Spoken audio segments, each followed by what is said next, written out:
Olá, bem-vindos a mais uma análise. Olha, já parou para pensar por que a gente escolhe uma marca de café e não outra? Ou por que somos tão fiéis a um certo tipo de celular? A resposta para tudo isso está nos princípios do marketing. Hoje a gente vai desvendar como o marketing vai muito, mas muito além dos anúncios e, na verdade, está ali moldando de forma silenciosa várias das nossas decisões. Vamos nessa? O que é marketing? Parece uma pergunta simples, né? Mas olha, se a primeira coisa que vem à cabeça é vendas ou anúncios, a gente está só olhando a pontinha de um iceberg gigantesco. A verdade é que essas são as partes que a gente mais vê de um universo bem mais complexo, que a gente vai começar a explorar agora. Exatamente. Vender e anunciar são, na real, o resultado, a consequência de um processo muito mais profundo. Antes de qualquer comercial ir para o ar, existe um trabalho enorme de pesquisa, de estratégia e, o mais importante de tudo, de empatia. O marketing moderno não é sobre interromper as pessoas, sabe? É sobre criar valor de verdade para elas. E aqui está a essência de tudo. Reparem que é uma via de mão dupla. Primeiro, a empresa cria valor para o cliente e só depois, como resultado disso, ela captura valor do cliente. Não é sobre uma transação única, forçada. A ideia é construir um relacionamento tão forte que o cliente escolhe voltar, por conta própria, de novo e de novo. E essa ideia aqui, nossa, ela representa uma mudança de filosofia gigantesca. A gente saiu daquela era do produzir e empurrar para a era do ouvir e responder. O objetivo passa a ser conhecer tão bem o público, mas tão bem, que o produto parece que foi feito sob medida, sabe? Ele se encaixa perfeitamente na vida das pessoas e, no fim das contas, quase se vende sozinho. Mas como é que uma empresa consegue encontrar os produtos certos? Bom, o ponto de partida, que parece óbvio, mas que muitas vezes é esquecido, é entender o cliente profundamente. E isso não é só sobre saber idade, gênero ou onde a pessoa mora. É sobre entender a psicologia humana, começando pela diferença fundamental entre o que a gente precisa e o que a gente deseja. Pensa assim, ó, todo mundo tem a necessidade de se alimentar. Isso é biológico. O marketing não cria fome. Agora, o desejo por um hambúrguer específico, uma pizza de uma certa marca ou um prato mais sofisticado, isso é totalmente moldado pela nossa cultura, pela nossa personalidade e, claro, pelo marketing. Ninguém precisa de um iPhone, mas muita gente deseja um para atender às suas necessidades de comunicação, de pertencimento e até de status. Entende a diferença? Ok, então como é que a gente escolhe entre tantas opções que podem satisfazer os nossos desejos? A resposta está no tal do valor percebido. Isso não é uma conta matemática, não. É uma avaliação super pessoal. É por isso que alguém paga mais caro por um café. O benefício percebido, seja o sabor, o ambiente da loja, a conveniência, na cabeça daquela pessoa, supera o custo extra. E isso nos leva a um dos conceitos mais importantes do marketing, que é a proposição de valor. É aqui que a empresa olha, de forma figurada, nos olhos do cliente e diz: olha, é por isso que você deveria escolher a gente e não a concorrência.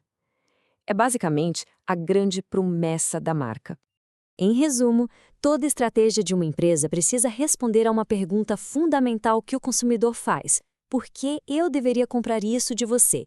Uma resposta clara e que convença a essa pergunta é o que diferencia uma marca de todo o barulho do mercado. E dá uma olhada em como as marcas famosas fazem isso de forma brilhante.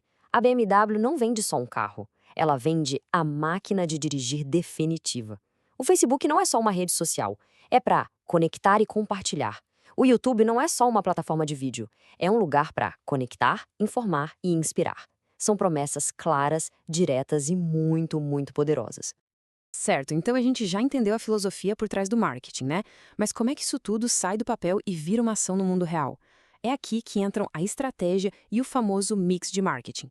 O ponto de partida é aceitar um fato da vida. É impossível agradar a todo mundo. Então, o que as empresas espertas fazem? Primeiro, elas fatiam o mercado em grupos menores com características parecidas. Isso é a segmentação. Depois, elas escolhem qual ou quais dessas fatias têm mais fome do que elas oferecem. Essa é a seleção do alvo.